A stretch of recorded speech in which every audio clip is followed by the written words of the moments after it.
बाबा तुलसीदास जी ने कहा है, जे न मित्र दुख हो ही दुखारी, जे न मित्र दुख हो ही दुखारी, जे नहीं बिलोकत पातक भारी, नहीं बिलोकत पातक भारी, जे न मित्र दुख हो ही दुखारी, जे नहीं बिलोकत पातक भारी, जे न मित्र दुख हो दुखारी, तिन्हि बिलोकत पातक हारी, जे न मित्र दुख हो ही दुखारी, जे न मित्र दुख हो ही दुखारी, तिन्हि बिलोकत पातक भारी, तिन्हि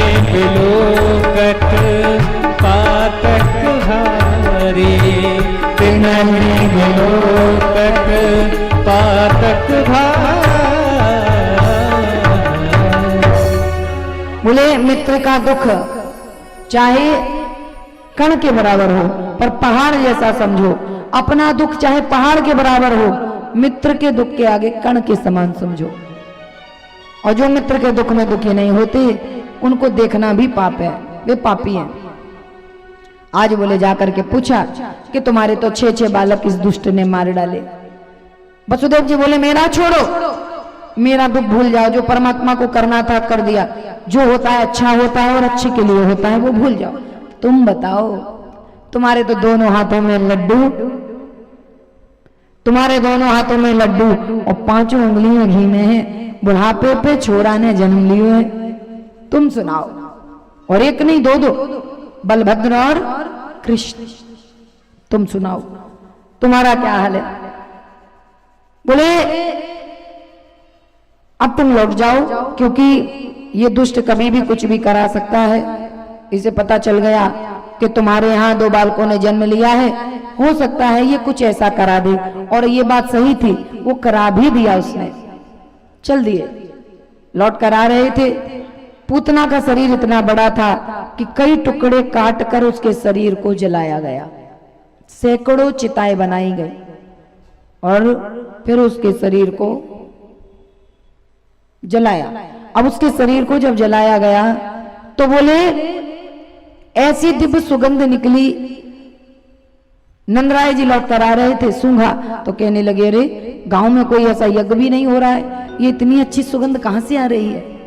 लौट कर आए, ब्रजवासियों ने बताया नंदराय जी को कि एक राक्षसी आई रूप बदलकर, पता नहीं क्या हुआ, मारी गई और उनकी बच्चा स्थल पर अपना लल्ला खेल रहा था।